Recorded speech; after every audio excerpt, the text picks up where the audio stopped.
క్రీస్తునందు ప్రియమైన Jesus army machine YouTube వీక్షకులందరికీ మన ప్రభువును రక్షకుడునైన యేసుక్రీస్తు నామంలో శుభవందనాలు తెలియజేస్తున్నాను. దేవుడు తన నిత్యమైన కృపను వాత్సల్యతను మీకు చూపించి మిమ్మల్ని అందరినీ బలపరిచి ధైర్యపరిచి ఆయన కృపలో వరదల చేయనుగాక. ఈ జీసస్ ఆర్మీ మిషన్ బైబిల్ స్టడీకి మిమ్మల్ని అందరినీ కూడా ప్రేమతో ఆహ్వానిస్తూ ఉన్నాం. అనుదినము వాక్యం ధ్యానిస్తూ వాక్యంలో ఉన్న సత్యాలను గ్రహిస్తూ ఆధ్యాత్మిక అభివృద్ధి కొరకైన విషయాలు ధ్యానిస్తూ వెళుతూ ఉన్నాం. ఈ యొక్క పయనములో మీరు కూడా పాలిభాగస్తులందుకు మిమ్మల్ని బట్టి ఎంతగానో సంతోషిస్తూ ఉన్నాను. మీ ఆత్మలో దేవుడు బలపరచునుగాక. మీ ఆత్మలో ఒక నూతనత్వం, మీ ఆధ్యాత్మిక జీవితంలో ఒక బలమైనటువంటి అభిషేకంతో మీరు నింపబడి దేవుని యొక్క రాజ్య స్థాపనలో మీరు కూడా ఒక సాధనాలుగా వాడబడాలనేదే దేవుడి యొక్క ఉద్దేశం. మీ విశ్వాసం అంతకంతకు అభివృద్ధి చెందాలి. మీ లోపల ఆత్మ సంబంధమైన భక్తి, శరీర సంబంధమైన భక్తి కాదు, ఆత్మ సంబంధమైన భక్తి అత్యధికమై అనేకులకు ఆశీర్వాదకరంగా మీరు మార్చబడుదురుగాక. మంచిది. నిన్నటి దినాన వీడియోలో మనం చాలా అమూల్యమైనటువంటి సంగతులు మనం నేర్చుకున్నాం. చిన్న బిడ్డల వంటి వాళ్ళే మార్పు నొందితే పరలోకానికి చేరతారు. చిన్న బిడ్డల్లాగా తగ్గించుకుంటే పరలోకంలో గొప్పవాళ్ళు అవుతారు. చిన్న బిడ్డల్ని ఆటంకపరిస్తే మీరు ఆటంకపరచబడతారు. క్షమించడములో ఆశీర్వాదం ఉంది.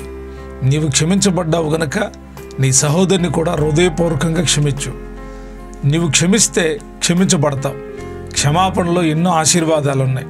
నేను ప్రసంగం చేయట్లేదు కానీ బైబిల్ స్టడీ కాబట్టి క్లుప్త వివరణ మీకు తెలియజేశాను. మీరు వినండి, ఇతరులకు షేర్ చేయండి.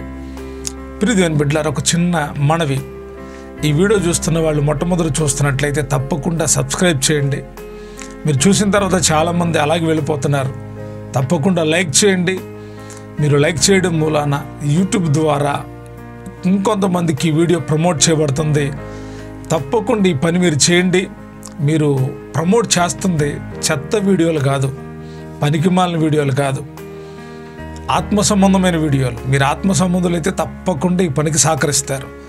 ఈరోజు శారీరక సంబంధమైన వాటి గురించి చెప్తుంటే వాటిని హెల్త్ విషయాలు కానీ చాలా విషయాలు షేర్ చేస్తున్నారు. మీరు మోటివేషన్స్ షేర్ చేస్తున్నారు. కానీ వాక్యాన్ని ఎందుకో షేర్ చేయాలనిపించట్లేదు అనుకుంటా. మీకు వాక్యాన్ని షేర్ చేయండి. దేవుని పనిలో పాలుభాగస్తులు కండి. ప్రతిఫలం దేవుడు ఇస్తాడు. నేనేమి ఇవ్వను. మీరు షేర్ చేస్తే దేవుని పని మీరు చేసినట్టే. దేవుడు మిమ్మల్ని దీవించి ఆశీర్వదించి వర్ధల చేయనుగాక. మంచిది. ఈ దినాన మనం దైవ గ్రంథములో నుండి మత్తయి సువార్త 19వ అధ్యాయం 22 అధ్యాయాలు మనం ధ్యానం చేయబోతూ ఉన్నాం. శ్రద్ధ కలిగి ఈ యొక్క బైబిల్ స్టడీలో మీరు పాల్గొని దేవుని ఆశీర్వాదాలు పొందుకోండి. అర్థం చేసుకునే జ్ఞానాన్ని పరిశుద్ధాత్మ దేవుడు మీకు అనుగ్రహించునుగాక. బోధించుచుండగా అర్థమయ్యే రీతిగా బోధించడానికి నాకు జ్ఞానం అనుగ్రహించి ఆయన నడిపించునుగాక. మంచిది. ఈ సమయంలో 19వ అధ్యాయాన్ని మొట్టమొదటిగా మనం ప్రారంభిద్దాం. ఈ 19వ అధ్యాయములో 30 వచనాలు ఉన్నాయి. 6 భాగాలు. మొదటి వచనం, 2వ వచనం జనసమూహములు స్వస్థపరచుట, 3వ వచనం నుండి 9వ వచనం వరకు దేవుని సృష్టించిన వివాహ బంధం, విడాకులకు దేవుని దృష్టి, 3వ భాగంలో 10 నుండి 12 వరకు నపుంసకులుగా పుట్టినవారు, 4వ భాగంలో 13 నుండి 15 వరకు పరలోక రాజ్యము ఇలాంటి వారిదే, 5వ భాగం 16 నుండి 24 వరకు ధనవంతుడు మరియు నిత్య జీవితము, 6వ భాగం 25 నుండి 30 వరకు దేవుని కొరకు సమర్పణకు ప్రతిఫలం ఏమిటి. ఈ అధ్యాయంలో ఉన్న 30 వచనాలని మనం ధ్యానం చేయబోతూ ఉన్నాం. ఒక్కొక్క వచనం ఆ వచనంలో ఉన్న అర్థాన్ని ధ్యానిస్తూ ముందుకు వెళ్దాం. ఒకసారి గమనించండి. నేను కొన్ని వచనాల దగ్గర దాటి వెళ్తా ఉన్న కారణం ఏంటంటే అక్కడ ఎక్స్ప్లెనేషన్ చేయడం మొదలు పెడితే చాలా టైం అవుతుంది. అందుకే కొంచెం ముందుకు వెళ్తా ఉన్నా. ఇంకా లోతుగా డీప్ ఎక్స్ప్లెనేషన్ కూడా ఉంటుంది. రాబోయే వీడియోల్లో సపరేట్గా ఆ వీడియోస్ కూడా చేయడం జరుగుతుంది. కాబట్టి ఈ విషయాన్ని గుర్తుపెట్టుకొని ముందుకు వెళ్దాం. మొదటి భాగం, మొదటి వచనం. యేసు ఈ మాటలు చెప్పి చాలించిన తరువాత గలిలయ నుండి యొర్దాను అద్దరనున్న యోదయ ప్రాంతములకు వచ్చాను. బహుజన సమూహములు ఆయన వెంబడింపగా ఆయన వారిని అక్కడ స్వస్థపరిచెను. యేసు ఈ మాటలు చెప్పి చాలించిన తరువాత, అంటే మనం ఇప్పుడు 19వ అధ్యాయాన్ని ధ్యానం చేస్తూ ఉన్నాం. 18వ అధ్యాయం చివరిలోకి వచ్చినప్పుడు ఆయన చాలా అద్భుతమైనటువంటి విషయాలను బోధించాడు. క్షమిస్తే క్షమించబడతారు. యజమానుడు తన దాసుడిని క్షమించాడు, కానీ ఆ దాసుడు తనకు అప్పున్న వారిని క్షమించలేదు. అందుమూలాన యజమానుడు ద్వారా క్షమించబడిన వాడు ఆ క్షమాపణను తిరిగి పోగొట్టుకున్నాడు, బాధను కొని తెచ్చుకున్నాడు. మనము క్షమిస్తే ఆశీర్వాదించబడిన వాళ్ళం అవుతాం. క్షమిస్తే, కరుణిస్తే కరుణించబడిన వాళ్ళం, క్షమించబడిన వాళ్ళం అవుతాం. దేవుని కటాక్షం మనకు దొరుకుతుంది. ఈ మాటలు చెప్పిన తర్వాత ఆయన గలిలయ నుండి యోర్దాను అద్దరినున్న యోదయ ప్రాంతాలకు వచ్చాడు. అప్పుడు బహుజన సమూహములను వెంబడింపగా ఆయన వారిని స్వస్థపరిచెను. యేసు ప్రభు వారి పరిచర్యలో ఎక్కువగా వాక్యోపదేశం జరిగింది. అలాగనే స్వస్థత కార్యాలు, అద్భుత కార్యాలు, ఆశ్చర్యమైనటువంటి కార్యాలు జరిగినాయి. ఎందుకు అంటే ప్రజలు ఆయన యందు విశ్వాసం ఉంచాలి, ప్రజలు ఆయన వైపు మళ్ళుకోవాలి. అందుకే ఆయన ప్రజల బలహీనతల నుంచి విడిపించి రక్షణ వారికి కలిగించాలనేదే యేసు యొక్క ముఖ్య ఉద్దేశం. 2వ భాగం 3 నుండి 9 వరకు. పరిసయ్యులు ఆయన శోధింపబలనని ఆయన ఎద్దుకు వచ్చి, ఏ హేతు చేతనైన పురుషుడు తన భార్యను విడవనాడుట న్యాయమా అని అడుగగా, ఆయన సృజించినవాడు ఆది నుండి వారిని పురుషునిగాను స్త్రీనిగాను సృజించిననియు, ఇందు నిమిత్తము పురుషుడు తల్లిదండ్రులను విడిచి తన భార్యను హత్తుకొనును, వారిద్దరూ ఏక శరీరముగా ఉందురని చెప్పాననియు మీరు చదవలేదా? కాబట్టి వారికును ఇద్దరు ఏక శరీరముగా ఉన్నారు గనుక దేవుడు జతపరిచిన వారిని మనుషుడు వేరుపరచకూడదని చెప్పాను. అందుకు వారు, అలాగైతే పరిత్యాగ పత్రికనిచ్చి ఆమెను విడనాడమని మోషే ఎందుకు ఆజ్ఞాపించనని వారాయన అడుగగా, ఆయన మీ హృదయ కాఠిన్యమును బట్టి మీ భార్యలను విడనాడ మోషే సెలవిచ్చాను, కానీ అది ఆది నుండి అలాగూ జరగలేదు. మరియు వ్యభిచార నిమిత్తమే తప్ప తన భార్యను విడనాడి మరి ఒకతను పెండ్లి చేసుకున్నవాడు వ్యభిచారము చేయుచున్నాడనియు, విడనాడబడిన దాన్ని పెండ్లి చేసుకున్నవాడు వ్యభిచారము చేయుచున్నాడనియు మీతో చెప్పుచున్నానని వారితో అనేను. ఈ 2వ భాగాన్ని మనం పరిశీలన చేసినప్పుడు పరిసయ్యులు ఆయన్ను శోధింపవలనని మనము గత అధ్యాయాల్లో కూడా గమనిస్తూ ఉన్నప్పుడు శాస్త్రులు ఒకసారి, పరిసయ్యులు ఒకసారి, శాస్త్రులు పరిసయ్యులు ఒకసారి, సద్దుకాయలు ఒకసారి వచ్చి ఆయనను శోధిస్తున్నారంట. ఏంటంటే ఆయన దగ్గర ఉన్న జ్ఞానాన్ని వీళ్ళు ఎదుర్కొనలేక ఆయన్ని శోధిస్తూ ఉన్నారు. వాళ్ళు ఏమైనా ప్రశ్నిస్తున్నారంటే, పరిచయులు ఈ టైంలో వచ్చి వీళ్ళు ప్రతిసారి వచ్చి యేసుని శోధిస్తూనే ఉన్నారు. వీళ్ళు శోధించే వాళ్ళని మనం ఎప్పుడో తెలుసుకున్నాం. ఆయన ఎద్దుకు వచ్చి, ఏ హేతువు చేతనైనా పురుషుడు తన భార్యను విడనాడుట న్యాయమా అని యేసుని అడిగితే ఆయన అంటాడు, ఆయన సృజించిన వాడు ఆది నుండి వారిని పురుషునిగాను స్త్రీగాను సృజించాను. ఇందు నిమిత్తము పురుషుడు తన తల్లిదండ్రులను విడిచి తన భార్యను హత్తుకున్న వారిద్దరు ఏక శరీరముగా ఉందిరని చెప్పిననియు మీరు చదవలేదా? కాబట్టి వారికను ఇద్దరు ఏక శరీరముగా ఉన్నారు కనుక దేవుడు జతపరిచిన వారిని మనుషుడు వేరుపరచకూడదని చెప్పాను.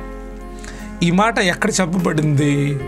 యేసే గుర్తు చేస్తున్నటువంటి ఈ మాట ఎక్కడ ఎప్పుడు చెప్పబడిందంటే ఆదిలోనే చెప్పబడింది. ఇప్పుడు ఆదాము అవ్వలను సృష్టించిన తర్వాత దేవుడే, యెహోవా దేవుడే ఈ మాటను చెప్తా ఉన్నాడు. చదువుతున్నాడు, ఒకసారి మీరు గమనించండి.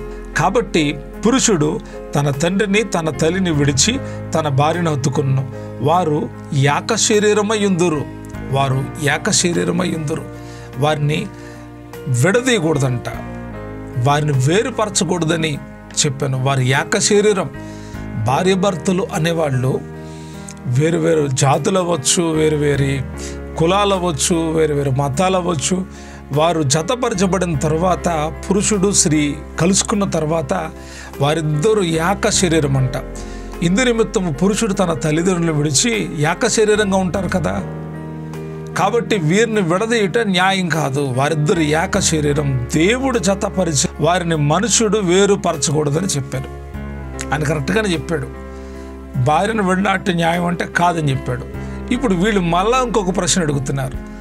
అందుకు వారు, అలాగైతే పరిత్యాగ పత్రికనిచ్చి ఆమెను విడనాడమని మోషే ఎందుకు ఆజ్ఞాపించాను? వీళ్ళు అడిగిన క్వశ్చన్ మోషే గారు చెప్పినటువంటి క్వశ్చన్ వీళ్ళు అడుగుతున్నారు. ఈ పరిత్యాగ పత్రిక గురించి కొంచెం ఎక్స్ప్లెనేషన్ చేస్తాను మీకు. ద్వితీయోపదేశకాండం 24వ అధ్యాయంలో ఈ సంగతి రాయబడి ఉంది. ఒకసారి చదువుతున్నాను, గమనించండి. ఒక స్త్రీని పరిగ్రహించి ఆమెను పెండ్లు చేసుకున్న తరువాత ఆమె యందు మానభంగ చూచిన ఏదో ఒకటి అతనికి కనబడినందున ఆమె మీద అతనికి ఇష్టము తప్పిన ఎడల అతడు ఆమెకు పరిత్యాగ పత్రం రాయించి ఆమె చేతికిచ్చి తన ఇంటి నుండి ఆమెను వేయవలను. ఈ భాగమంతా కూడా బాంధవ్యాన్ని గురించినటువంటి విషయాలు రాయబడి ఉన్నాయి. యేసేను అడిగినప్పుడు పరిత్యాగ పత్రికనిచ్చి మోషే విడనాడమని చెప్పాడు కదా అని ఆయన అడిగితే ఆయనే ఉన్నాడు తెలుసా, మీ హృదయ కాఠిన్యమును బట్టి మీ భార్యలను విడనాడ మోషే సెలవిచ్చాను, కానీ అది ఆది నుండి జరగలేదు. మీ హృదయ కాఠిన్యాన్ని బట్టి మీరు చేస్తున్న దాన్ని బట్టి మోషే సెలవిచ్చాడు అలాగా, కానీ అది ఆది నుండి జరగలేదు అని చెప్పి అంటాడు. మరి వ్యభిచారము నిమిత్తమే తప్ప తన భార్యను విడనాడి మరొకతను పెండ్లి చేసుకునేవాడు వ్యభిచారము చేయుచున్నాడు.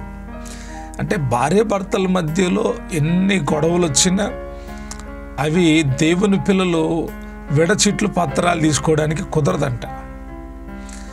ఏ కారణం అంట? వ్యభిచార కారణం చేత, వ్యభిచారంలో ఆ భార్య పట్టబడితే ఆ భార్యను విడనాడి మరొకతను పెండ్లి చేసుకోవచ్చంట.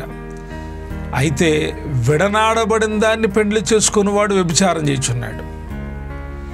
ఈమె విడచిట్లు తీసుకొని వచ్చేసింది, ఈమెను పెళ్లి చేసుకునేవాడంటే వ్యభిచారం చేస్తాడంట. ఈ కఠినమైన ఆజ్ఞ మన ఆధ్యాత్మిక జీవితాలకు ఎంతో నైతిక విలువను తీసుకొస్తుంది. కుటుంబ జీవితాన్ని కాపాడడానికి ఈ వాక్య భాగాలు చాలా ప్రాముఖ్యమైనవి. చిన్న చిన్న విషయాల్లో గొడవలు జరుగుతాయి. ఏదో ఒక నోటి మాటో లేకపోతే సంథింగ్ ఏదో ఒక సిచ్యువేషన్ ఎదురవుతుంది. అంత మాత్రాన వెడిసీట్ల దాకా వెళ్ళకూడదు. కొంతమంది వెంటనే మాట్లాడతారు, వెడిసీట్లు ఇచ్చేస్తా వెళ్ళిపో అని అంటారు. అది సరైనటువంటి కారణం కాదు. యేసయ్య వీళ్ళకి సరిగ్గా సమాధానం చెప్పాడు. వీళ్ళేం మాట్లాడలేకపోయారు. 3వ భాగం 10 నుంచి 12 వచనాలు. ఆయన శిష్యులు భార్య భర్తలకుండు సంబంధం ఇట్టిదైతే పెండ్లి చేసుకునుట యుక్తము కాదని ఆయనతో చెప్పారు. వాళ్ళకి ఈ బోధ పరిశీలకి చెప్తుంటే ఈ విషయాలు ఆయన శిష్యులు అన్నారు, భార్యాభర్తలకుండు సంబంధం ఇట్టిదైతే, ఏక శరీరం ఒకళ్ళనొకళ్ళు విడదీయకూడదు, ఇదైతే పెండ్లి చేసుకోపోవడమే మంచిది అంటున్నారు. ఇట్లయితే పెండ్లి చేసుకునుట యుక్తం కాదు, పెండ్లి చేసుకోపోవడమే మంచిదే అన్నట్టు చెప్తున్నారు. అప్పుడు యేసు ఏమన్నాడు? అందుకైన అనుగ్రహము నొందిన వారు తప్ప మరి ఎవరునూ ఈ మాటను అంగీకరింపనేరు. తల్లి గర్భం నుండి నపుంసకులుగా పుట్టిన వారు కలరు, మనుషుల వలన నపుంసకులుగా చేయబడిన నపుంసకులను కలరు. పరలోక రాజ్యము నిమిత్తము తమ్మును తాము నపుంసకులుగా చేసుకున్న నపుంసకులు గలరు. ఈ మాటను అంగీకరింపగలవాడు అంగీకరించునుగా కాని వారితో చెప్పాను. ఇక్కడ యేసయ్య అనుగ్రహం పొందిన వాళ్ళు అందరికీ అనుగ్రహం ఉందంట. తల్లి గర్భములో పుట్టిన నపుంసకులు ఉన్నారంట, మనుషుల వలన నపుంసకులుగా చేయబడిన వాళ్ళు ఉన్నారంట. కానీ పరలోక రాజ్యము నిమిత్తము తమ్మును తామే నపుంసకులుగా చేసుకొని నపుంసకులను గలరు. ఇక్కడ 3 రకాలుగా కనపడుతున్నారు. ఒకటి తల్లి గర్భం నుండి పుట్టిన నపుంసకులు, మనుషుల చేత చేయబడిన నపుంసకులు. 3వది పరలోక రాజ్యము నిమిత్తము తమ్మును తాము నపుంసకులుగా చేసుకొని ఉన్నవారు. నపుంసకులు అంటే వారిని ఎవరు వివాహం చేసుకోరు, నపుంసకుల్ని వివాహం చేసుకోరు. ఇప్పుడు తల్లి గర్భంలో నుండే ఉంటారంట నపుంసకులు. ఆ జెండర్ ఉన్నారు, స్త్రీలు పురుషులే కాకుండా నపుంసకులు కూడా ఉన్నారు. యేసయ్య చెప్తున్నాడు, మనుషుల వలన నపుంసకులుగా చేయబడిన నపుంసకులు అంటే మనుషులు కూడా కొంతమంది నపుంసకులుగా మారారు. కొందరు ఆ లక్షణాలు ఉండడం మూలాన నపుంసకులుగా అవుతున్నారు, చేయబడ్డారు అని చెప్తున్నాడు యేసయ్య. కానీ మూడవది చాలా ఇంపార్టెంట్ అయినటువంటి విషయం, పరలోక రాజ్యము నిమిత్తము తమ్మును తామే నపుంసకులుగా చేసుకున్న వాళ్ళు ఉన్నారు. యేసయ్య అట్టి వాళ్ళని చూసి చాలా సంతోషిస్తాడు. ఈ మాటను అంగీకరింపగలవాడు అంగీకరించును కాకని వారితో చెప్పాను. నపుంసకత్వం వివాహం లేని జీవితాన్ని చూపిస్తూ ఉంది. పరలోక రాజ్యము నిమిత్తము తమ్ముడు తామే నపుంసకులుగా దేవుని రాజ్యాన్ని గురించి విని, దేవుని యొక్క వాక్యాన్ని విని, ఆ వాక్యంలో ఉన్న సత్యాన్ని గుర్తెరిగి వారు తమ్ముడు తాము ప్రభువుకి సమర్పించుకొని వివాహాలు లేకుండా స్త్రీలు కానీ పురుషులు కానీ దేవుని సేవకు సమర్పించుకొని నపుంసకులుగా చేసుకున్న వాళ్ళు. ఈ మాటను అంగీకరించేవాడు అంగీకరించును కాకని వారితో చెప్పాను. అప్పుడు ఆయన వారి మీద చేతులుంచి ప్రార్థన చేయవాలని కొందరు చిన్నపిల్లలను ఆయన ఎద్దుకు తీసుకొని వచ్చారు. ఆయన శిష్యులు తీసుకొని వచ్చిన వారిని గద్దింపగా యేసు, చిన్నపిల్లలను ఆటంకపరచక వారిని నా ఎద్దుకు రానియుడి, పరలోక రాజ్యము ఇలాంటి వారిదని వారితో చెప్పి వారి మీద చేతులుంచి అక్కడ నుంచి లేచిపోయారు.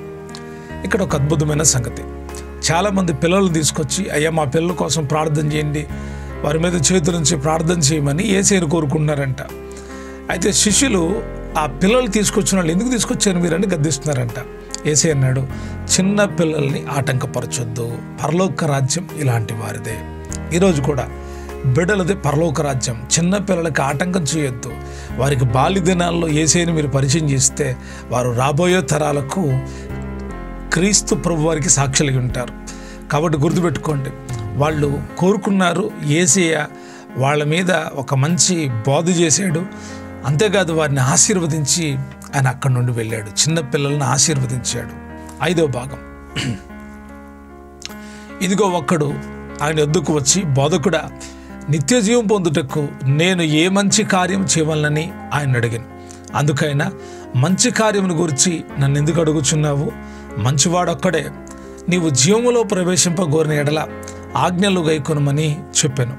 అతడు ఏ ఆజ్ఞలని ఆయన అడుగగా, యేసు, నరహత్య చేయవద్దు, వ్యభిచరింపవద్దు, దొంగిలవద్దు, అబద్ధ సాక్ష్యము పలుకవద్దు, తల్లిదండ్రులను సన్మానింపము, నిన్ను వలె నీ పొరుగువారిని ప్రేమింపవలను అనునయ్యే అని చెప్పాను. అందుకు ఆ యవనుడు, ఇవన్నీ అనుసరించునే ఉన్నాను, ఇంకను నాకు కొదువ ఏమని ఆయన అడిగాను. అందుకు యేసు, నీవు పరిపూర్ణుడొకటవు కోరిన ఎడల పోయి నీ ఆస్తిని అమ్మి బేదలకిమ్ము, అప్పుడు పరలోకమందు నీకు ధనము కలుగును, నీవు వచ్చి నన్ను వెంబడించుమని అతనితో చెప్పాను. అయితే ఆ యవనుడు మిగుల ఆస్తి గలవాడు గనుక ఆ మాట విని వ్యసనపడుచు వెళ్ళిపోయాను. యేసు తన శిష్యులను చూచి, ధనవంతుడు పరలోక రాజ్యములో ప్రవేశించుట దుర్లభమని మీతో నిశ్చయముగా చెప్పుచున్నాను. ఇదిగాక ధనవంతుడు పరలోక రాజ్యములో ప్రవేశించుట కంటే సూది బెజ్జములో ఒంటె దూరట సులభమని మీతో చెప్పుచున్నాను అనెను. ఈ వాక్య భాగంలో చాలా అద్భుతమైనటువంటి ఉపదేశం, ఆధ్యాత్మికమైనటువంటి సంగతులు రాయబడి ఉన్నాయి. ఒక ధనవంతుడు, తరువాత అతడు ధర్మశాస్త్రాన్ని పాటిస్తున్నవాడు యేసయ్య దగ్గరకు వచ్చాడు. నిత్య జీవన గురించి తెలుసుకున్నాడు. అతడు యేసయ్యని అడుగుతున్నాడు, నిత్య జీవం పొందటానికి నేనే మంచి కార్యం చేయాలి? బోధకుడా, నిత్య జీవం పొందడానికి నేనే మంచి కార్యం చేయాలని అడిగితే యేసయ్య అన్నాడు, మంచి కార్యం గురించి నన్ను ఎందుకు అడుగుతున్నావు? మంచివాడు అక్కడే, నువ్వు జీవంలో ప్రవేశించగోరితే ఆజ్ఞలు గైకొను అని అంటే అతడు అన్నాడు, ఏ ఆజ్ఞలని ఆయన అడుగగా యేసయ్య నేరుగా చెప్తున్నాడు ఆజ్ఞలు. నరహత్య చేయొద్దు, వ్యభిచరింపొద్దు, దొంగిలవద్దు, అబద్ధ సాక్ష్యం పలుకొద్దు, తల్లిదండ్రులు సన్మానించు, నిన్ను వలె నీ పొరుగువారిని ప్రేమించు అనునయే అని చెప్పాడు యేసయ్య.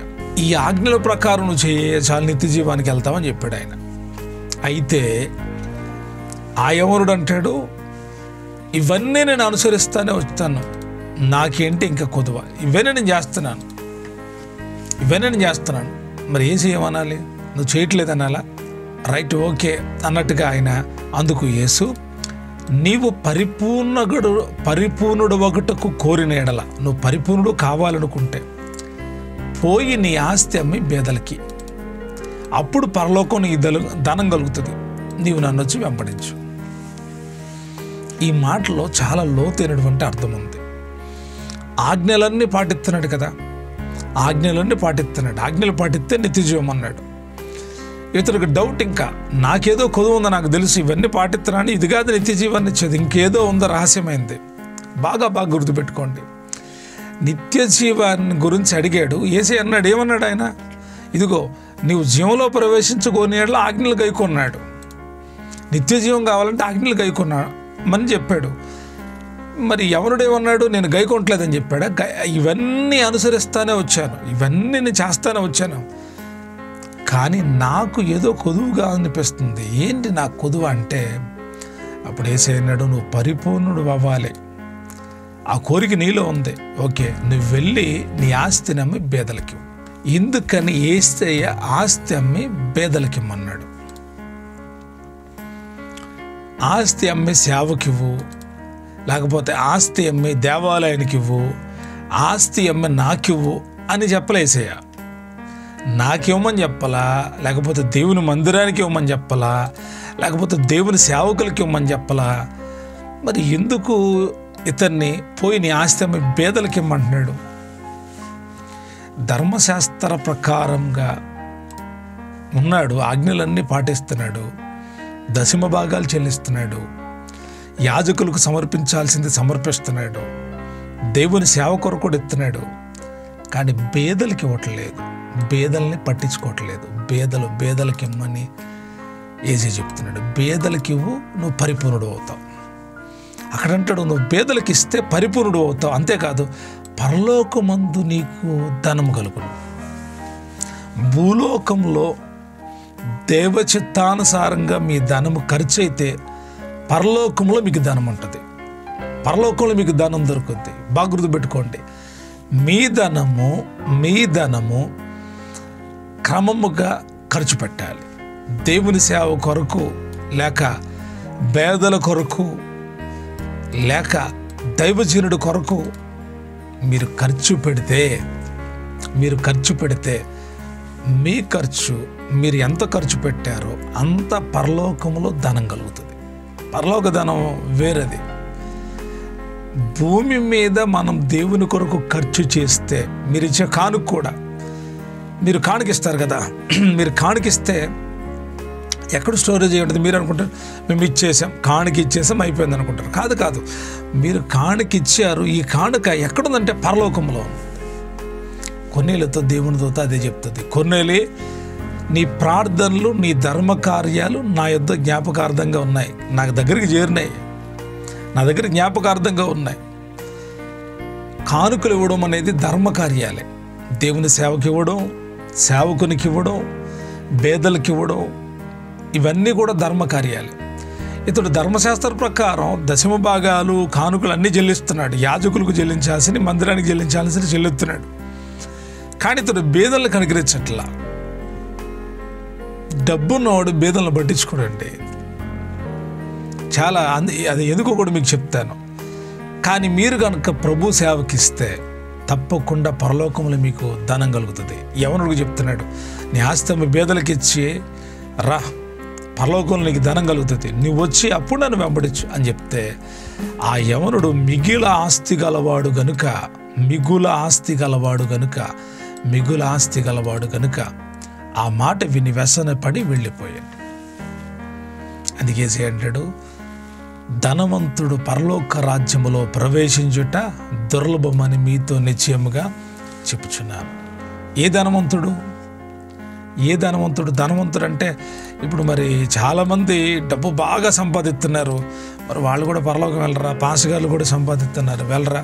అంటే ఎవరైనా నువ్వు ఎంత ధనం సంపాదించావో ఆ ధనము ఒకటి దేవుని నిమిత్తం ఖర్చు చేయబడాలి,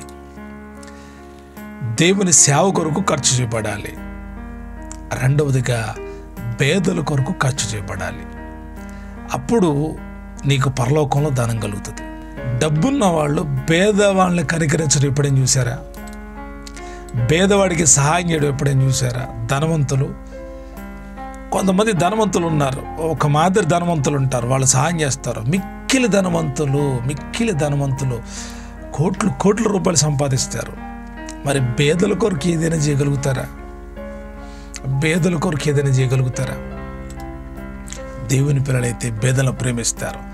మనకు ధనం ఉండడం గొప్ప కాదు, ఆ ధనాన్ని దేవుని కొరకు ఖర్చు చేయడం గొప్ప. ఇక్కడ చెప్తున్న ధనవంతుడు ఎవళ్ళేంటి? ఈ లోక సంబంధమైన ధనవంతుడు. వాడు దేవుని చిత్తాన్ని చేసేవాడు కాదు. దేవుడి చిత్తాన్ని చేసేవాడైతే ఇతడు యేసే చెప్పినట్టుగా నీ ఆస్తి మీ పేదలకు ఇచ్చి రమ్మన్నప్పుడు వస్తే కనుక పరలోకంలో ధనం దొరికేది, నిత్య జీవం దొరికేది. ధనం కొరకు పరలోకాన్ని పోగొట్టుకున్నాడు. అందుకే యేసే చెప్పాడు, ధనవంతుడు పరలోక రాజ్యంలో ప్రవేశించుట దుర్లభమని చెప్తూ అంటాడు, సూది బెజ్జములో ఒంటె దూరట సులభమంట, చాలా కష్టం. కాబట్టి ధన విషయంలో జాగ్రత్త వహించండి. ధనవంతులగుట కంటే బాగా ధనం సంపాదించారా, మీ ధనం దేవుని కొరకు ఖర్చు చేయండి, ప్రతిఫలం దొరుకుతుంది. ఈ మాట విన్న తర్వాత శిష్యులు ఈ మాట విని ఆశ్చర్యపడి, అలాగైతే ఎవడు రక్షణ పొందగలడని ఆయన అడుగగా యేసు వారిని చూసి, ఇది మనుషులకు అసాధ్యమే కానీ దేవునికి సమస్తము సాధ్యమని చెప్పాను. మనుషులైతే చేయలేరు, దేవుని సంబంధం చేస్తావు నువ్వు. ధనం కంటే దేవుడు చెప్పిన మాటకే స్థానం ఇస్తాం. చాలామంది ఈ ధనం దగ్గరే చాలా ఆలోచనలు కలిగి ఉంటారు. ఈ ధనం కొరకు ఎన్నో అబద్ధపు మాటలు చెప్తారు. ఈ ధనం విషయంలో ఎంతో కుట్ర. ఈ ధనం కొరకు ఎన్ని ప్రయాసాలు పడతారు. సంపాదించండి, కానీ న్యాయంగా సంపాదించండి. న్యాయంగా సంపాదించిన ప్రతి సంపాదనలో మీకు ఆశీర్వాదం ఉంటుంది. దేవునికి చెల్లించండి, పేదలకు చెల్లించండి. మీరు ఎంత ధనం సంపాదించి ధనవంతులను పిలిపించుకున్నా మీకు పరలోకం ఉంటుంది. కానీ మీరు అది చేయకుండా ధనాన్ని సంపాదించుకొని మీరు మీ పిల్లల వరకే తింటా హ్యాపీగా గడిపితే దానివల్ల మీరు నష్టపోతారు. మనుషులకు అసాధ్యమే, కానీ దేవునికి సమస్తము సాధ్యం. అప్పుడు పేతురు అంటాడు, పేతురు ప్రతిసారి ప్రశ్నిస్తూ ఉంటాడు కదా. పేతురు అంటాడు, ఇదిగో మేము సమస్తమును విడిచిపెట్టి నిన్ను వెంబడించుతాము కదా, మాకేమి దొరుకునని ఆయన అడుగగా, ప్రభా వాడు వదిలిపెట్టి రాలేదు, వాడు నువ్వు చెప్పిన పని చేయలేక వెళ్ళిపోయాడు. మేము సమస్తాన్ని విడిచిపెట్టేసి వచ్చేసాం. మా కుటుంబాలని విడిచిపెట్టి త్యాగపూరితంగా నీ దగ్గరకు వచ్చాం. ఒట్టి చేతులతో నీ దగ్గరకు వచ్చాం. ధోనిల్ని, చేపలను వదిలిపెట్టి వచ్చేసారు వీళ్ళు. సమస్తం విడిచిపెట్టి నీ దగ్గరకు వచ్చాం కదా, మాకేం దొరుకుతుందయ్యా అని యేసయ్యని అడిగితే, అప్పుడు యేసయ్య అంటాడు, యేసు వారితో ఇట్లెన్నో, ప్రపంచ పునరుద్ధానమందు మనుష్య కుమారుడు తన మహిమగల సింహాసనం మీద ఆసీనుడై ఉన్నప్పుడు నన్ను వెంబడించిన మీరును 12 సింహాసనముల మీద ఆసీనులై ఇశ్రాయేలు 12 గోత్రముల వారికి తీర్పు తీర్చెదరు. యేసయ్య సరైనటువంటి జవాబు అని చెప్తున్నాడు. అంటున్నాడు, ఇదిగో మీరు ఇశ్రాయేలీల 12 గోత్రాలకి తీర్పు తీర్చుతారు. ఎక్కడుంటారు మీరు? మనిషి కుమారుడు అనగా నేను మహిమగల సింహాసనం మీద ఆసీనుడై ఉన్నప్పుడు నన్ను వెంబడించిన మీరు, సమస్తాన్ని విడిచిపెట్టి నన్ను వెంబడించారు కదా, మీరును 12 సింహాసనముల మీద ఆసీనులై ఉంటారు. మీకు 12 సింహాసనాలు ఉన్నాయి. పరలోకంలో ఏం దొరుకుతుందో మనకు తెలిస్తే భూమి మీద ఉన్న వాటి మీద మనం అంతా ప్రేమను పెంచుకోం. పరలోకంలో మన కొరకు ఏముందో, ఏమి యేసయ్య సిద్ధం చేశాడో మనం తెలుసుకోగలిగితే భూమి మీద ఉన్న వాటి విలువను ఏమాత్రం విలువైనది అంచం. లోకానికి విలువ కానీ దేవునికి విలువ కాదు. కాబట్టి వీళ్ళ మాటలకి యేసయ్య సరిగ్గా సమాధానం చెప్పాడు. వీరికి ఇచ్చిన ఆ మాట, ఆ వాగ్దానం నెరవేర్చడానికి దేవునికి సాధ్యమే. తర్వాత చెప్తాడు, నా నామము నిమిత్తము అన్నదమ్ములైన్ను, అక్క చెల్లెళ్ళైన్ను, తండ్రినైన్ను, తల్లినైన్ను, పిల్లలనైన్ను, భూములనైన్ను, ఇండ్లనైన్ను విడిచిపెట్టిన ప్రతి వాడును 100 రెట్లు పొందును, ఇదిగాక నిత్య జీవమును స్వతంత్రించుకొనును. ఎంత అద్భుతమైనటువంటి మాట. ఆయన నిమిత్తం మీరెవ్వరినైనా విడిచిపెడితే అన్నదమ్ములైనా, అక్క చెల్లెలనైనా, తండ్రినైనా, తల్లినైనా, పిల్లలనైనా, భూములనైనా, ఎండ్లనైనా ఏది మీరు విడిచిపెట్టారో ప్రతి వాడు 100 రెట్లు పొందుతాడు. 100 రెట్లు పొందుతాడు. ఎంత గొప్ప వాగ్దానం. ఇదియుగాక నిత్య జీవమును స్వతంత్రించుకుందరు అంటాడు. మొదటి వారు అనేకులు, కడపటి వారు అగుదురు, కడపటి వారు మొదటి వారు అగుదురు. మనం నిజానికి కడపటి వాళ్ళం. మొదటి వాళ్ళు ఉన్నారు, భక్తులు చాలామంది ఉన్నారు. యేసయ్య అంటున్నాడు వారందరూ కడపటి వాళ్ళు అవుతారు, కడపటి వాళ్ళు మొదటి వాళ్ళు అవుతారు. ఈ మాట మరలా ప్రస్తావించబడుతుంది. మైండ్లో బాగా గుర్తుపెట్టుకోండి. ఇప్పుడు వరకు మనం 6వ భాగంలో ఉన్న క్లుప్త విషయాలు మనం ధ్యానం చేశాం. క్లుప్తంగా చాలా సింపుల్గా ధ్యానం చేశాం. మన ధనం దేవుడి కొరకు ఖర్చు చేయాలి. ధనం ఉండి మనం ఖర్చు చేయకపోతే పరలోక రాజ్యానికి చేరలేము. మీరు ఏది యేసయ్య కొరకు త్యాగం చేస్తారో దాన్ని మీరు పొందుకుంటారు. ఎలాగ అంటున్నాడు ఆయన? 100 రెట్లు పొందుకుంటారు. 100 రెట్లు. ఈ యొక్క 19వ అధ్యాయంలో ఉన్న క్లుప్త వివరణ మనం ఇప్పటి వరకు నేర్చుకున్నాం. ఇప్పుడు 20వ అధ్యాయమును ప్రారంభిద్దాం. 20వ అధ్యాయంలో ఉన్నటువంటి విషయాలను ధ్యానిద్దాం. ఈ 20వ అధ్యాయంలో 34 వచనాలు ఉన్నాయి. 4 భాగాలు. దైవరాజ్యములో పనిచేసే అందరికీ సమాన ప్రతిఫలం. తర్వాత 2వది మరణము పునరుద్ధానాన్ని గురించి. 3వది యాకోబు యోహాను తల్లి విజ్ఞప్తి. 4వది 2 గుడ్డివారిని స్వస్థపరిచిన చరిత్ర. మనం ప్రతి భాగంలో కూడా లోతుగా ధ్యానించట్లా, ఎందుకంటే లోతుగా ధ్యానిస్తే చాలా సమయం అవుతుంది. నా యొక్క ముఖ్య ఉద్దేశం మీరు డిసెంబర్ నెల కల్లా క్రొత్త నిబంధన చదివి ఆధ్యాత్మికంగా బలపడాలి. అదే నా ఉద్దేశం. కాబట్టి క్లుప్త వివరణ మీకు తెలియజేస్తూ ఉన్నాను. మీకు ఏమైనా డౌట్స్ వస్తే తప్పకుండా మన యొక్క వాట్సాప్ నెంబర్కి తెలియజేయండి. మీకు నేను వ్యక్తిగతంగానైనా ఆ వాక్య భాగాలు తెలియజేస్తాను, లేదా వీడియో రూపంలో నేను చేసి మీతో పాటు అనేకులు దీవించబడతారు కదా. మీరు ప్రశ్నించిన ప్రశ్న మంచిదైతే యూట్యూబ్లో కూడా పెట్టి మీకు అనేకులకు ఆశీర్వాదకరంగా తెలియజేస్తాను. గుర్తుంచుకోండి. ఈ యొక్క 20వ అధ్యాయములో మొదటి భాగం ఎలాగనగా పరలోక రాజ్యము ఒక ఇంటి యజమాని పోలి ఉన్నది. అతడు తన ద్రాక్ష తోటలో పనివారిని కూలికి పెట్టుకున్నటకు ప్రొద్దున బయలుదేరి దినమునకు 1 దేనారము చొప్పున పనివారితో ఒడబడి తన ద్రాక్ష తోటలోనికి వారిని పంపెను. తరువాత అతడు దాదాపు 9 గంటలకు వెళ్ళి సంత వీధిలో ఊరక నిలిచి ఉన్న మరికొందరిని చూచి, మీరు నా ద్రాక్ష తోటలోనికి వెళ్ళుడి, ఏమి న్యాయమో అది మీకు ఇత్తునని వారితో చెప్పగా వారును వెళ్ళిరి. దాదాపు 12 గంటలకును 3 గంటలకును అతడు మరలా వెళ్ళి అలాగే చేశాను.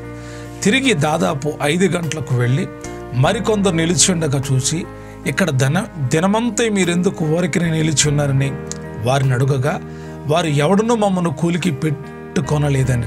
అందుకతడు మీరును నా ద్రాక్ష తోటలోనికి వెళ్ళుడని. సాయంకాలమైనప్పుడు ఆ ద్రాక్ష తోట యజమానుడు తన గృహ నిర్వాహకుని చూచి పనివారిని పిలిపించి చివర వచ్చిన వారు మొదలుకొని మొదట వచ్చిన వారి వరకు వారికి కూలి ఇమ్మని చెప్పాను. దాదాపు 5 గంటలకు కూలికి కుదిరిన వారు వచ్చి 1 దేనారము చొప్పున తీసుకొనిరి.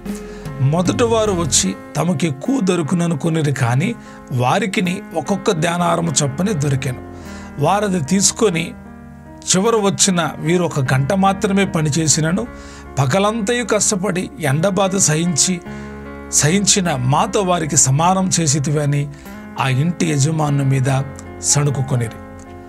అందుకతడు వారిలో ఒకరిని చూచి, స్నేహితుడా, నేను నీకు అన్యాయం చేయలేదే, నీవు నా యొద్ద ఒక దేనారమునకు వడబడలేదా? నీ సొమ్ము నువ్వు తీసుకొని పొమ్ము, నీకిచ్చినట్టే కడపట వచ్చిన వీరికిచ్చుటకును నాకిష్టమైనది. నాకిష్టం వచ్చినట్టు నా సొంత సొమ్ము చేయుట న్యాయము కాదా? నేను మంచివాడైనందున నీకు కడుపు మంటగా ఉన్నదా అని చెప్పారు. ఆ ప్రకారమే కడపటివారు మొదటివారు గుదురు, మొదటివారు కడపటివారు గుదురు. మనం 19వ అధ్యాయం చివరిలో ఈ మాట చదివాం. ఈ ప్రకారమే అంటాడు. అక్కడ చదివినప్పుడు మొదటివారు అనేకులు, కడపటివారు గుదురు, కడపటివారు మొదటివారు గుతారని చదివాం.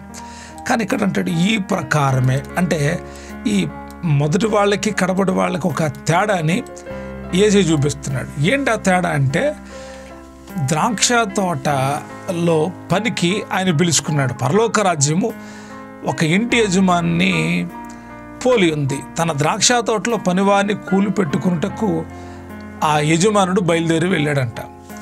ఎప్పుడెప్పుడు వారిని తీసుకొని వచ్చాడు?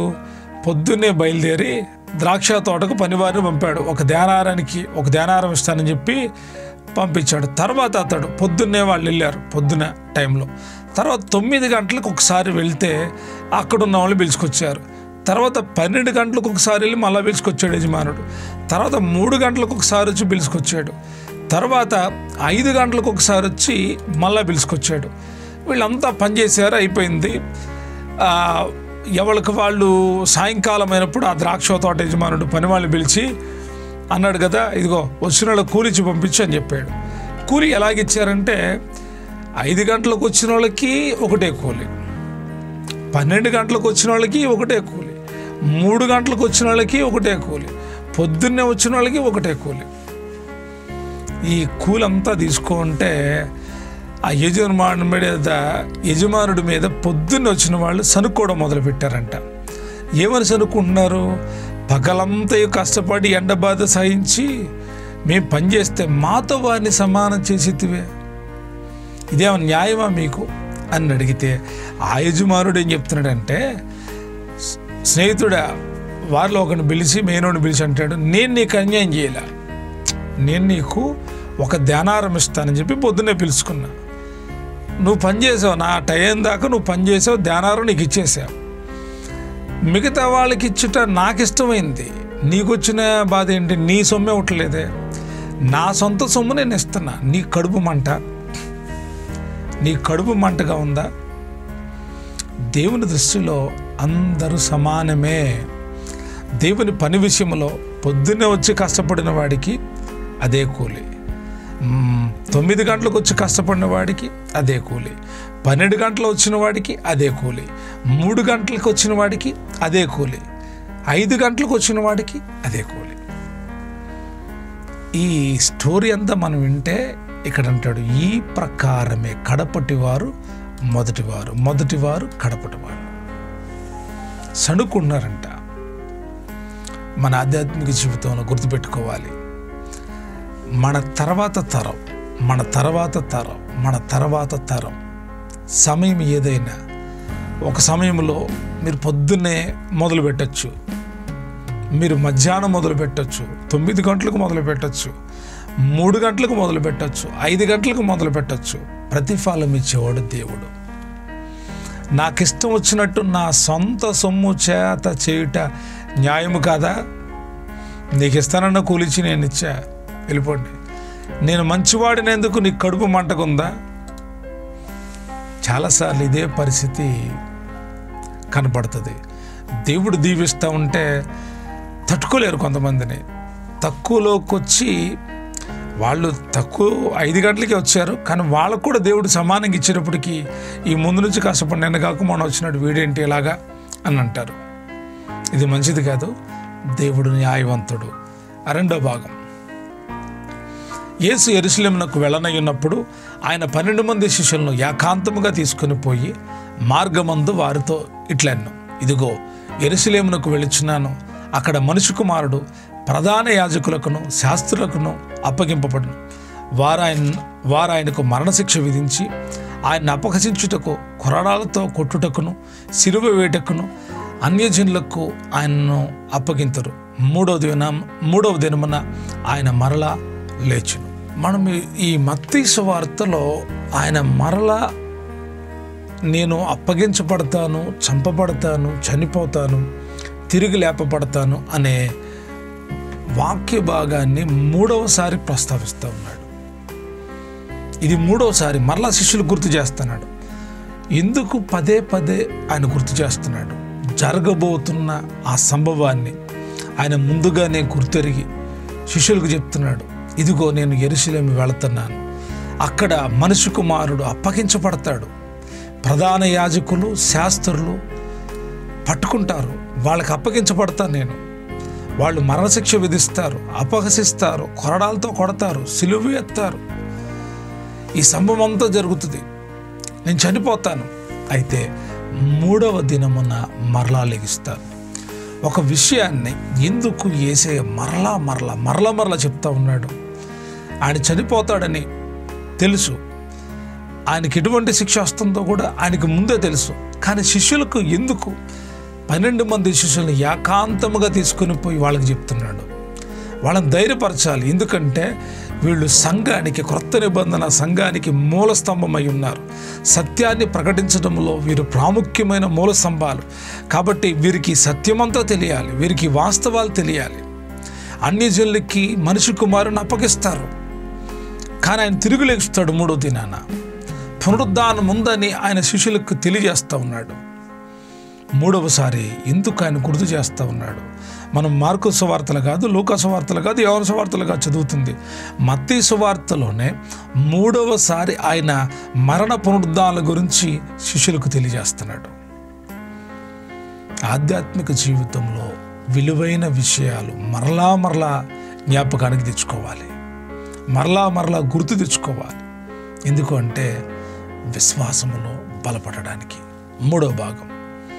అప్పుడు జబదే కుమారుల తల్లి తన కుమారులతో ఆయన యొద్దకు వచ్చి నమస్కారం చేసి ఒక మనవి చేయబోగా, నీవేమి కోరుచున్నావని యేసయ్య అడిగాడు. అందుకామె, నీ రాజ్యమందు ఈ నా 2 కుమారుల్లో ఒకడు నీ కుడివైపును ఒకడు నీ ఎడవైపునను కూర్చుండనిమ్మని సెలవిమ్మని ఆయనదన్న. అందుకు యేసు, మీరేమి అడగగోరుచున్నారో అది మీకు తెలియదు, నేను త్రాగబోవు గిన్నెలోనిది మీరు త్రాగగలరా అని అడుగగా వారు తాగగలమని. అందుకైనా, మీరు నా గిన్నెలోనిది త్రాగుదురు కానీ నా కుడివైపున నా ఎడం వైపున కూర్చుండనించుట నా వశము లేదు. నా తండ్రి చేత ఎవరికి సిద్ధపరచబడినో అది వారికే దొరుకునని చెప్పాను. ఈ వాక్య భాగములో జబదయి కుమారుల తల్లి, యోహాను యాకోబుల తల్లి, జబదయి కుమారులు వాళ్ళే. ఆమె వచ్చి యేసయ్య దగ్గర ఏదో మనవి చెప్పబోతుంటే యేసయ్య అడిగాడంట, నువ్వేం కోరుతున్నావు అంటే, ఆమె అందయ్యా, నా 2 కొడుకులు నీ దగ్గర ఉన్నారు కదా, వాళ్ళని కుడివైపు ఒకళ్ళని ఎడమవైపు ఒకళ్ళని కూర్చొని పెట్టు. యేసయ్య అన్నాడు, మీరేం అడుగుతున్నారు మీకు తెలియట్లా. వీళ్ళు కూడా అడుగుతున్నారు, యోహాను యాకోబులు కూడా, అయ్యా ఒకళ్ళు కుడివైపు ఒకళ్ళు ఎడవైపు కూర్చుంటామని అడుగుతున్నారు. అప్పుడు యేసయ్య అన్నాడు, నేను తాగబో గిన్నెలోది మీరు త్రాగగలరా అని అడిగితే వాళ్ళు అన్నారు, మేము తాగుతాం. అంటే యేసయ్య మీరు తాగలేరని చెప్పాలి, మీరు తాగుతారు కానీ నా కుడి వైపున నా ఎడవైపున కూర్చుండటం నా అవసరం లేదయ్యా, తండ్రి చేత ఎవరికి సిద్ధపరచబడినో వారికే అది దొరుకుద్ది. కొన్ని అందరికీ దొరకవు అనుకుంటాం, ఇది నాకు దొరికితే బాగుండు, ఇది నాకు దొరికితే బాగుండు, ఈ స్థానం నాకు దొరికితే బాగుండు అనుకుంటారు. దేవుని చిత్తం ఉంటే దొరుకుతుందండి. కోరుకుంటే వచ్చేవి కావు, కోరుకుంటే చాలా వస్తాయి. కొన్నిటిని దేవుడు అనుగ్రహిస్తాడు. దేవుడి చిత్తంలో ఆ స్థానాన్ని దేవుడు ఇస్తాడు, ఆ ప్రత్యేకతను దేవుడు ఇస్తాడు. యేసయ్య అన్నాడు, మీరు నా కుడి పక్కన ఒకళ్ళు ఎడం పక్కన ఒకళ్ళు కూర్చోవడం నా ఇష్టం కాదు, నా తండ్రి చిత్తం. నా తండ్రి చిత్తం అయితే ఆయన కూర్చోబెడితే వద్దంటానికి నేనే వాళ్ళని, ఆయన సిద్ధపరిస్తే మీరు ఉంటారు తప్పకుండా, నా వశంలో లేదు, నా వల్ల కాదని చెప్పాడు ఆయన. నిజంగా ఇది ఒక అద్భుతమైనటువంటి సందర్భం. కోరికలు ఉంటాయి కానీ అంత డీప్ కోరికలు మంచివి కావు. తర్వాత తక్కిన 10 మంది శిష్యులు ఈ మాట విని ఆ ఇద్దరి సహోదరుల మీద కోపపడ్డారు. ఆ ఇద్దరి మీద కోపపడ్డారు. రే, బుద్ధి లేదు మీకు, ఎందుకురా, మీరు ఏం అడుగుతున్నారో తెలుసా మీకు, యేసేని ఇలాగ అడిగారు మీరు అని చెప్పేసి వాళ్ళ మీద కోపపడ్డారు. అప్పుడు మరలా గనుక యేసు తన ఎద్దుకు వారిని పిలిచి, అన్యజనులు అధికారులు వారి మీద ప్రభుత్వం చేదురనియు, వారిలో గొప్పవారు వారి మీద అధికారం చేదురనియు మీకు తెలియను. అన్యజనుల్లో అధికారులు ప్రభుత్వం చేస్తారు, వారిలో గొప్పవారు వారి మీద అధికారం చేస్తారు. అంటే అధికారుల మీద నాయకులు ఉంటారు, గొప్పవారు వారి మీద అధికారం చేస్తారు. అయితే మీలో అలాగుండకూడదు. అంటే అధికారుల మీద నాయకత్వం చేసేవాళ్ళుగా, అధికారం గొప్పవారిగా మీరు ఉండొద్దు అని చెప్పి, మీలో ఎవడైనా గొప్పవాడై ఉండగోరు వాడు మీ పరిచారకుడై ఉండవాలను. మీలో ఎవడైనా ముఖ్యుడై ఉండగోరెనో వాడు మీ దాసుడై ఉండవలెను. అలాగే మనిషి కుమారుడు పరిచారము చేయించుకుంటకు రాలేదు కానీ పరిచారము చేయుటకును అనేకులకు ప్రతిగా విమోచన క్రయధనముగా తన ప్రాణమునిచ్చుటకును వచ్చానని చెప్పాను. ఇక్కడ అద్భుతమైనటువంటి విషయాన్ని యేసు చెప్తున్నాడు. మీరు వారిలాగా ఉండొద్దు. వారు ఎలా ఉంటారో మీకు తెలుసు. అన్యజనుల అధికారులు వారి మీద ప్రభుత్వం చేస్తారు, వారిలో గొప్పవాళ్ళు వాళ్ళ మీద అధికారం చేస్తారు. మీరు అలా చేయొద్దు. మీలో ఎవడు గొప్పవాడు ఎండు కోరుతాడో మీ పరిచారకుడై ఉండాలి. మీలో ఎవడు ముక్కుడై ఉండుకోరునో వాడు దాసుడై ఉండాలి, వాడు మీ దాసుడై ఉండాలి అని చెప్పి ఇక్కడ అద్భుతమైన విషయం చెప్తున్నాడు. మనిషి కుమారుడు అనగా యేసుక్రీస్తు ప్రభువారు పరిచారము చేయించుకున్నటకు రాలేదు, పరిచారము చేయించుకున్నటకు రాలేదు, కానీ పరిచారము చేయుటకును అనేకులకు ప్రతిగా విమోచన క్రయధనముగా తన ప్రాణమునిచ్చుటకును వచ్చాను. అనేకులకు ప్రతిగా విమోచన క్రయధనముగా ఆయన ప్రాణాన్ని ఇవ్వడానికి వచ్చాడంట. యేసు ప్రభు ఎందుకు వచ్చాడో ఈ 28వ వచనంలో మనం అర్థం చేసుకోవచ్చు. మీరు అలా ఉండొద్దు, మీరు పరిచారకుల్లాగా ఉండాలి, దాసుల్లాగా ఉండాలని చెబుతుంటాడు. మనిషి కుమారుడు ఎందుకు వచ్చాడో తెలుసా? పరిచారం చేయించుకోవడానికి మనిషి కుమారుడు రాలేదు, పరిచర్య చేయడానికి మనిషి కుమారుడు వచ్చాడు. పరిచర్య చేయడానికి మనిషి కుమారుడు వచ్చాడు. అంతేకాదు అనేకులకు ప్రతిగా క్రయధనముగా ప్రాణాన్ని ఇవ్వడానికి, ఈ యొక్క ప్రాణాన్ని ఇవ్వడానికి నేను వచ్చానని యేసు చెప్తున్నాడు. అద్భుతమైనటువంటి విషయం. 4వ భాగం. వారు యెరికో నుండి వెళుచుండగా బహుజన సమూహము ఆయన వెంట వెళ్ళెను.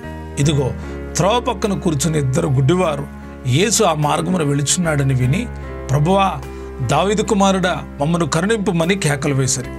ఓరకుండుడని జనులు వారిని గద్దించరు, కానీ వారు, ప్రభువా, దావీదు కుమారుడా, మమ్మను కరుణింపుమని మరి బిగ్గరగా కేకవేశారు. యేసు నిలిచి వారిని పిలిచి, నేను నీకేమి చేయగోరుచున్నానని అడుగగా వారు, ప్రభువా, మా కనులు తెరవలనండ్రి. కాబట్టి యేసు కనికరపడి వారి కన్నులను ముట్టెను.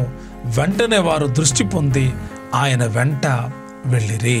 ఈ యొక్క 4వ భాగంలో ఆయన యెరికో నుండి వెళ్ళుచుండగా, యెరికో పట్టణం ప్రత్యేకమైనటువంటి పట్టణం, అదొక శపించబడినటువంటి పట్టణం. కానీ ఆ పట్టణానికి కూడా దేవుడు కృప చూపాడు. ఆ పట్టణం గుండా యెరికో నుండి వెళ్ళుచుండగా బహుజన సమూహాలు వెళ్తున్నారంట. అయితే త్రోవ పక్కన 2 కూర్చున్న గుడ్డివాళ్ళు యేసు ప్రభువారు ఆ మార్గాన వెళ్తున్నాడని ఏమని పిలుస్తున్నారు తెలుసా? దావీదు కుమారుడా అని పిలుస్తున్నారు. ఎవరు వీళ్ళు? గుడ్డివాళ్ళు. గుడ్డివాళ్ళు అంటే ఒక విధంగా ఇక్కడ ఆలోచిస్తే యేసు ప్రభు దావీదు కుమారుడు అనేటువంటి ఆ సువార్త ఎక్కువగా వ్యాప్తి చెందినట్టు కనిపిస్తుంది. గుడ్డివాళ్ళు తెలుసుకున్నారు, వాళ్ళకి ఆలోచన వచ్చింది. గుడ్డివాడికి కళ్ళు ఇచ్చే వాళ్ళు ఉంటే కళ్ళు పొందుకోవాలని ఉంటుంది కదా. ఎప్పుడు గుడ్డోళ్ళుగా ఉండాలని కోరుకోరు. గుడ్డివాడికి కూడా కోరికలు ఉంటాయి. నాకు కళ్ళు ఉంటే బాగుండు, అన్నీ చూసేవాడిని అని అనిపిస్తుంది. ఎన్ని తిన్నా అవి ఎంత విలువైనయో చూడలేడు, ఏమేమి వేశారో తెలియదు. చెబితే ఏంటంటే తప్ప చూసి తెలుసుకునే శక్తి లేదు. గుడ్డివాళ్ళైన ప్రతి ఒక్కరికి చూపు పొందాలనేటువంటి ఆలోచన ఉంటుంది. అయితే ఈ గుడ్డి వాళ్ళకి కూడా చూపు పొందాలని ఉంది.